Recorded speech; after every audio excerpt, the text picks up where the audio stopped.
नमस्कार, this is SK Singh. Lokmanch programme में आपका बहुत बहुत स्वागत है। 2024 का लोकसभा चुनाव शुरू हो चुका है और हर एक राजनीतिक पार्टी अपने अपने मुद्दों को लेकर इस चुनाव में उतर चुकी है। अगर 10 सालों के कामकाज को देखा जाए तो 370 भी हट गया है, अयोध्या में राम मंदिर भी बन गया है और इसके साथ साथ हरियाणा में मुख्यमंत्री भी चेंज हो गए हैं, जिससे कि आने वाले चुनाव में जाति समीकरण को साधा जा सके। लेकिन जो सबसे बड़ा मुद्दा रोजगार का है, वो अभी भी हरियाणा में वैसे ही वैसे मौजूद है जैसे पहले था। इससे पहले के प्रोग्राम्स में आपने देखा है कि किस तरीके से अलग अलग मुद्दों को लेकर, अलग अलग रोजगार को लेकर युवाओं ने अलग अलग माध्यम से अपने विरोध प्रदर्शन किए हैं। अब जबकि लोकसभा चुनाव का जो काउंटडाउन है वो शुरू हो चुका है, लेकिन जो हरियाणा में टीचर्स की जो अपनी नियुक्ति है उसका जो मामला है अभी तक जो है कि वो सुलझने का नाम नहीं ले रहा है। हम इस प्रोग्राम में इस पूरे मामले को समझने की कोशिश करेंगे, इसके साथ इसके पीछे की राजनीति को भी समझने की कोशिश करेंगे और हम यह भी समझने की कोशिश करेंगे कि क्या यह मुद्दा आने वाले समय में इस देश का चुनावी मुद्दा हो सकता है कि नहीं। तो सबसे पहले मैं बात करूंगा, मैं आपका शुभ नाम जान सकता हूं? सर अंजू है मेरा नाम। अंजू जी, जैसा कि बैनर ये दिख रहा है टीजीटी यानी ट्रेंड ग्रेजुएट टीचर, क्या मैं सही पढ़ रहा हूँ? तो आप लोग हरियाणा में कौन से क्लास के पढ़ाने वाले टीचर्स हैं और आपके जो मुद्दे हैं, आप क्योंकि ये मुद्दा काफ़ी समय से चल रहा था और अभी भी आप लोग अपने मुद्दों को लेकर जो है कि सड़क पे हैं। मैं आपके मुद्दों को बारीकी से समझने की कोशिश करूंगा कि आखिर में ऐसा क्या है कि जो अभी तक नहीं सुलझा है। सर जो ये वैकेंसी है ये 7471 टीजीटी भर्ती निकली थी 2023 में, और इसकी डीवी जो डॉक्यूमेंट वेरिफिकेशन है वो हमारी जून में कंप्लीट हो चुकी है। लगभग 9 महीने हो चुके हैं। इस पे केस जो किए हुए हैं वो 4-5 केसेस है जिनकी ना तो हमारी सुनवाई हो रही है। हर बार एजी जाते हैं और नेक्स्ट डेट ले लेते हैं। और जितने भी कैंडिडेट हैं उनकी सिर्फ एक ही अपील है कि अर्ली हियरिंग लेके जितने भी केसेस हैं उनकी सुनवाई अच्छे से करके हमारी भर्ती को पूरी किए जाए। ये जो मामला है, कई सारे रोजगार को हमने देखा है कि किस तरीके से भर्तियां निकलती हैं और कुछ उसके डॉक्यूमेंटेशन पूरे किए जाते हैं, कुछ इंटरव्यू लिए जाते हैं, लेकिन उस पे कुछ कोर्ट केसेस लग जाते हैं, जैसे वो भर्तियां रुक वहीं ली जाती हैं। हो गए प्रोसेस को और इस सालों साल ये भर्ती वो लटकी हुई हैं। क्या मैं जान कि ये आप जिस वैकेंसी पर आप लोग यहाँ पे हैं, वो वैकेंसीज कब निकली, उसका प्रोसेस कब शुरू हुआ और जो कोर्ट केसेस लगे हैं वो कब लगे हैं? सर ये 2022 23 फरवरी 2023 को जो है वैकेंसी निकली थी, और हमारा एग्ज़ाम जो है जो एग्ज़ाम और जो भी डॉक्यूमेंट वेरिफिकेशन प्रोसेस था वो जून में कंप्लीट हो चुका है। 1 जुलाई को इन्होंने ज्वाइनिंग के लिए इन्होंने दे दिया था कि 1 जुलाई को तुम्हारी ज्वाइनिंग कंफर्म है, और तब से लेकर सिर्फ आश्वासन दिए जा रहे हैं, जो कि उसी आश्वासन पे हम आज भी यहीं बैठे हैं। यानी जुलाई की बात करिए, जुलाई 2023 और अब आने वाली जुलाई 2024 है। लगभग साल होने वाले हैं आपके जो है कि मुद्दे को लेकर। तो अब इसमें सरकार क्या करे? अगर मान लीजिए कोई वो भर्ती निकालती है और कोई उस पे कोर्ट केसेस कर देता है, तो अब सरकार जब वो कोर्ट केसेस क्लियर होंगी तभी तो आपको अपॉइंटमेंट लेटर मिलेगा। तो इसमें सरकार का क्या रोल है? सर हम सिर्फ और सिर्फ रिजल्ट की डिमांड करें। जैसे ग्रुप सी और डी का इन्होंने रिजल्ट दिया है 5 नंबर को छोड़ के, तो हम भी चाहते हैं कि हमारा वैसे ही रिजल्ट डिक्लेयर कर दे, जबकि 5 नंबर पे डिसीजन रिजर्व रखा गया है। उस पे डिसीजन कुछ ना कुछ जो था वो आ चुका है। तो हम चाहते हैं हमारी 25 जुलाई की जो डेट दी गई उसकी अर्ली हियरिंग ली जाए और हमारा रिजल्ट दिया जाए। जैसे सी और डी का रिजल्ट दिया तो हमारा भी दे सकते हैं ना, तो हम 5 नंबर लेने के पक्ष में है ना हम छोड़ने के पक्ष में। हम न्यूट्रल हैं, हम सिर्फ और सिर्फ रिजल्ट की डिमांड करें। हमारा हमारा रिजल्ट दे सर, हमें 1 साल से ज़्यादा हो गया है, हम जॉब लेस होके घर पे बैठे हैं। हमें भी बच्चे पढ़ाने भी हैं, हमें भी जॉब भी करनी है। हम जब भी स्कूल में जाते हैं तो हम कहते हैं हमने स्क्रीनिंग टेस्ट दिया हुआ है, तो स्कूल वाले हमें जॉब ही नहीं दे रहे हैं। इंटरव्यू ले लेते हैं बट बाद में कहते हैं सॉरी मैडम आप तो पता नहीं कब चले जाओगे। लेकिन सरकार है कि हमें साल भर से ज़्यादा हो गया, हमें घर पे बिठाए हुए हैं, हम बेरोजगार हैं सर 1 साल से। तो हाथ जोड़ के रिक्वेस्ट है पुराने सीएम साहब से भी और नए सीएम साहब से भी है, हमारा रिजल्ट दे दें प्लीज़। तो ये मुद्दा ये है कि बहुत सारी भर्तियों को जिनको निकालना था सरकार ने उनको निकाल दिया, जिसको फंसाना था सरकार ने उनको फंसा लिया है।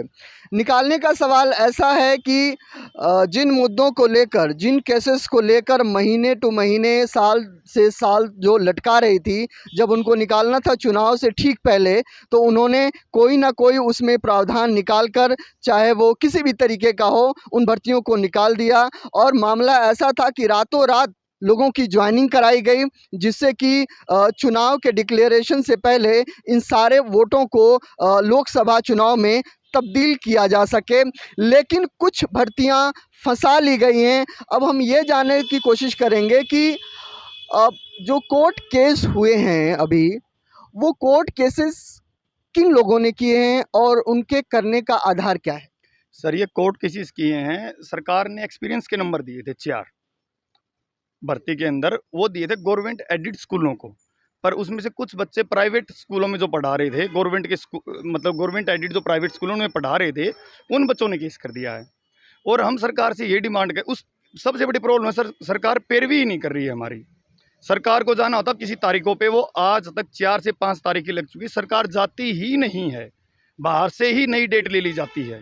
1 साल से ज़्यादा हो गया है, सरकार कभी एक बार भी कोर्ट में जाके हमारे मुद्दे के ऊपर, उस केस के ऊपर खड़ी ही नहीं हुई है।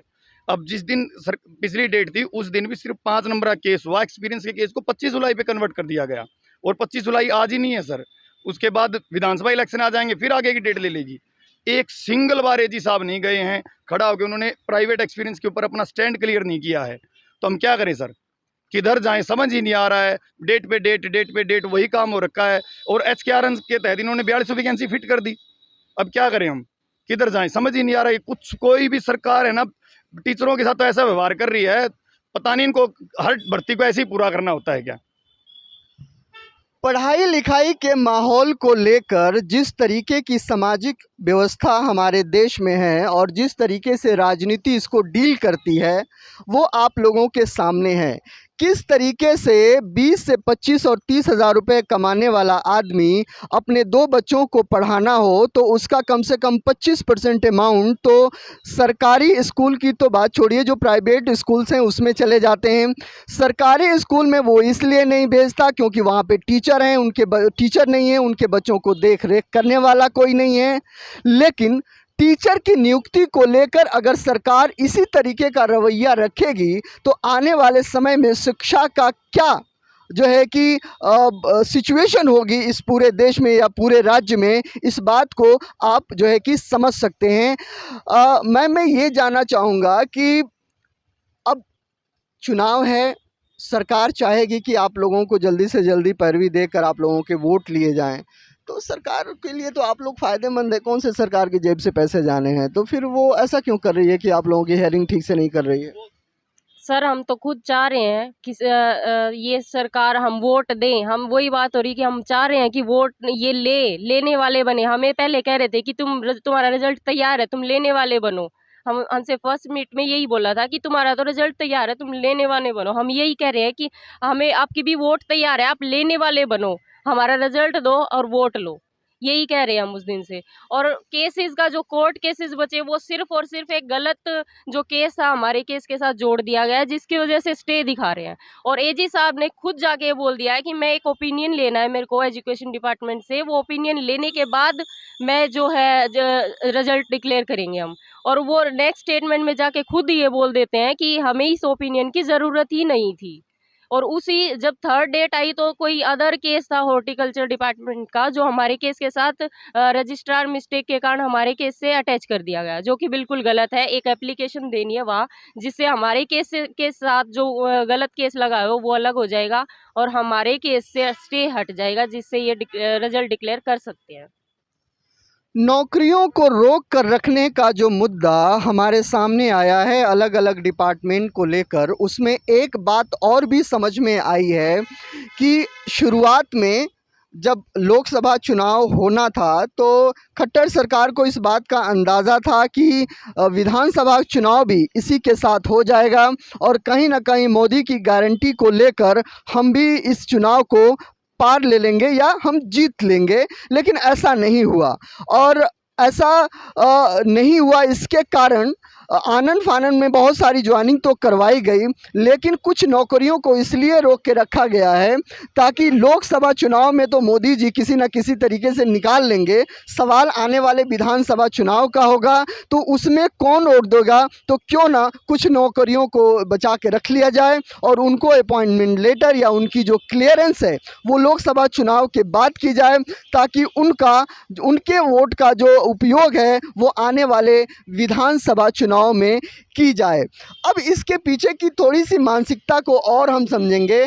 कुछ नौकरी को लेकर जो ये कैंडिडेट्स हैं जिनकी उम्र लगभग 30 साल से लेकर 35 साल और 40 सालों के बीच में है और अभी भी अपने रोज़गार को लेकर ये यहाँ पे संघर्ष कर रहे थे। ऐसी खबर है कि ये रेलवे स्टेशन, चौक्स और इसके साथ साथ जो है कि बस स्टैंड पर जाकर पोस्टर दिखाकर ये लोगों को जो है कि जागरूक कर रहे हैं, अवेयर कर रहे हैं कि किस तरीके से सरकार इनके जॉब के साथ या इनके सेंटिमेंट्स या भविष्य के साथ खेल रही है। अब थोड़ी सी सरकार की मानसिकता को भी समझने की कोशिश करेंगे। हमारे कुछ कैंडिडेट्स ऐसे भी हैं जो 50 पार भी हैं, उनसे भी थोड़ा सा हम जानने की कोशिश करेंगे। आप थोड़ा सा आगे आ जाइए प्लीज़, आ जाइए, आप भी आ जाइए प्लीज़, आप आइए ना, थोड़ा सा इधर आइए, आइए आप ज़रा, ठीक है। ये युवा हैं, सरकार बुज़ुर्ग है। बुज़ुर्ग मैं इसलिए कह रहा हूँ क्योंकि अगर आप खट्टर जी की उम्र देखें तो वो भी 55-60 के करीब, मोदी जी की उम्र देखें वो भी 60 के पार, ठीक है। और जो अभी जो आए हैं नए मुख्यमंत्री, नाम अभी तक याद नहीं आया है, नायब सैनी जी। कारण यही है कि बीजेपी को नेता नहीं चाहिए, उनको सिर्फ ये चाहिए जो चुनाव जिताए और किस तरीके से चुनाव जिताएं। तो मैं ये जानना चाहूँगा कि शायद इनकी कम्युनिकेशन, इनके दर्द को वो समझ ना पा रहे हों, लेकिन आप तो उनके उम्र के हैं, आप उम्र के होने वाले हैं। मेरे है तो छोटी उम्र के हैं ये सभी, सैनी जी भी, खट्टर जी भी, मोदी जी भी। 65 एज का हो चुका हूँ मैं। तो ये क्या, ये इन बच्चों के दर्द को वो क्यों नहीं समझ पा रहे? ये इन बच्चों के दर्द को समझ रहे हैं, लेकिन वो क्या है कि इसको पेंडिंग में डाल रहे हैं। बच्चों की तरफ नहीं देख रहे हैं, वो सिर्फ अपना की वोट का स्वार्थ देख रहे हैं। लेकिन बच्चों की तरफ भी देखना चाहिए।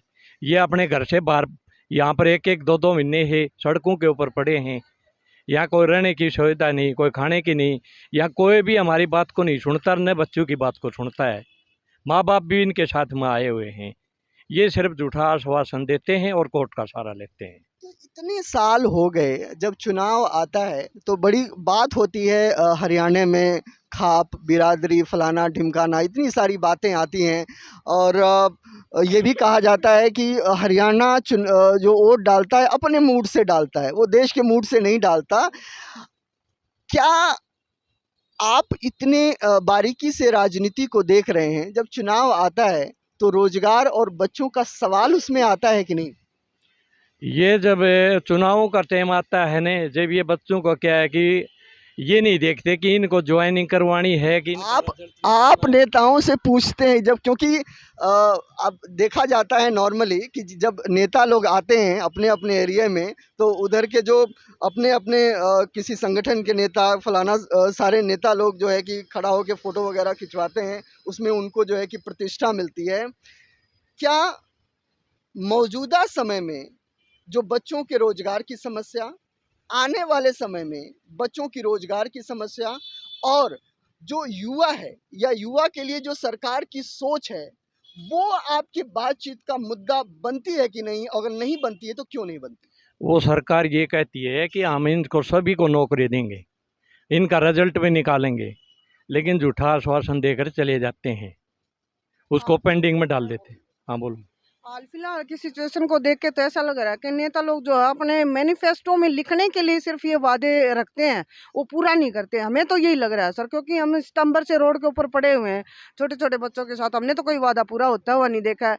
ग्रुप सी और डी की भी भर्ती पूरी नहीं हुई है, जो भी है उनकी हो तो गई, हमारी तो बिल्कुल ही नहीं हुई सर। जबकि ये खत्री साहब ने और सीएम साहब ने बोला था कि टीजीटी की सबसे पहले भर्ती पूरी होगी, क्योंकि हमारी भर्ती सबसे पहले स्टार्ट हुई थी। पीजीटी की भर्ती जो हमारे से 6 महीने बाद स्टार्ट होकर के स्कूलों में पहुंच चुके हैं पीजीटी टीचर्स, और सी और डी भी अपने अपने स्टेशन पे जा चुके हैं, जबकि टीजीटी जो है यहीं रोड पे बैठे हुए हैं। तो वो खाली, हमें तो उनके वादे खाली मैनिफेस्टो के लिए लग रहे हैं, पूरे करने के लिए हमें तो लग नहीं रहे। तो सर इसमें सबसे ज़्यादा बड़ी प्रॉब्लम है, कुछ सब्जेक्ट्स के बच्चे हैं ना सीटों से बहुत कम है। लाइक फाइन आर्ट है, उसमें ना सीट 1000 है और बच्चे 400 हैं। उसके ऊपर तो किसी केस का किसी चीज़ का कोई प्रभाव नहीं पड़ता है। वो 400 बच्चों को कभी भी ज्वाइन करा सकती है सरकार। और बहुत से स्कूल बंद हो रहे हैं टीचरों की कमी से। आप बार बार देख रहे हो मीडिया में, उस गांव में ये प्रॉब्लम आ रही है, उस गांव में ये प्रॉब्लम आ रही है। बहुत से स्कूल सरकारी बंद हो रहे हैं, पर टीचर्स नहीं जा रहे हैं। अब HKRN के थ्रू लगा दिए बच्चे, 20-20 हज़ार रुपये में टीचर लगा दिए गए हैं, उनको भी टाइम पे नहीं दे रही है सरकार, पर रेगुलर भर्ती नहीं कर रही है। संस्कृत की वैकेंसियाँ फुल हो सकती हैं, लिमिटेड बच्चे हैं। फिजिकल एजुकेशन के लिमिटेड बच्चे हैं, उर्दू के लिमिटेड बच्चे हैं, उनका रिजल्ट कभी भी निकाल सकती है। उसके ऊपर किसी के ऐसा कोई प्रभाव होता ही नहीं सर। बड़े सब्जेक्ट्स की तो अलग बात है, इंग्लिश में पढ़ रहा है, मैथ में पढ़ रहा है, पर इसमें तो हो ही नहीं रहा सर। पर सरकार उनका भी रिजल्ट नहीं निकाल रही है। ये 4-5 सब्जेक्ट तो खुद खत्री साहब ने भी बोला था कि 4-5 सब्जेक्ट का तो रिजल्ट हम बगैर 5 के निकाल सकते हैं, इन पे कोई फर्क ही नहीं पड़ेगा। बट पता नहीं क्यों नहीं निकाल रहे, सबको एक साथ घसीट रहे हैं, कुछ भी नहीं पॉजिटिव है ही नहीं कुछ भी। अब इस पूरे चुनाव में चाहे वो मेन स्ट्रीम मीडिया हो या नेताओं के अपने भाषण हो, आपको सुनने को मिलेगा कि कैसे देश का सम्मान विदेशों में बढ़ गया है, कैसे राम मंदिर अयोध्या में बन गया है, कैसे इस देश में राम राज्य आ गया है, कैसे 370 हट गई है, कैसे भ्रष्टाचारी अंदर हो गए हैं। ये सारे मुद्दे आपको सुनने को मिलेंगे, लेकिन आपको ये मुद्दा कभी भी सुनने को नहीं मिलेगा कि देश में जब पिछला चुनाव हुआ था तो हमने रोजगार को लेके क्या कहा था। आपको यह भी सुनने को नहीं मिलेगा कि जो हमने कहा था उसमें से कितना पूरा हुआ है और कितना अभी बाकी है। आपको यह भी नहीं सुनने को मिलेगा, ना ही कोई आंकड़े देखने को मिलेंगे कि इस देश में कितने युवा ऐसे हैं जिनकी सैलरी ऐसी है जो अपनी बेसिक जो है कि जीवन को भी पूरा नहीं कर सकते। कितने पद खाली हैं, चाहे वो सरकारी तौर पे हो, प्राइवेट के तौर पे जो लोग काम कर रहे हैं उनकी इनकम क्या है, उनकी व्यवस्था क्या है। ये सारे मुद्दे आपको बिल्कुल भी सुनने को नहीं मिलेंगे और आपको भी शायद इससे कोई खास मतलब नहीं होना चाहिए, क्योंकि 5 किलो राशन तो आपको मिल जा रहा है फ्री में। कुछ किसानों को 2000 रुपये जो है कि 3 महीने में ये भी मिल जा रहे हैं। आपका धर्म का नाम भी बहुत ऊंचा हो गया है। आपके आसपास कोई ऊंचा मंदिर या मस्जिद या गुरुद्वारा बन गया होगा, वहाँ पे जाके आप पाठ पूजा भी कर सकते हैं। आखिर में रोजगार को लेके करना भी क्या है, राम है ना। अब आने वाले समय में अब देखना यह है कि क्या इस राम राज्य में देश के इन युवाओं का रोजगार की समस्या का क्या जवाब मिलता है और आने वाले समय में राजनीति इसको किस तरीके से लेती है।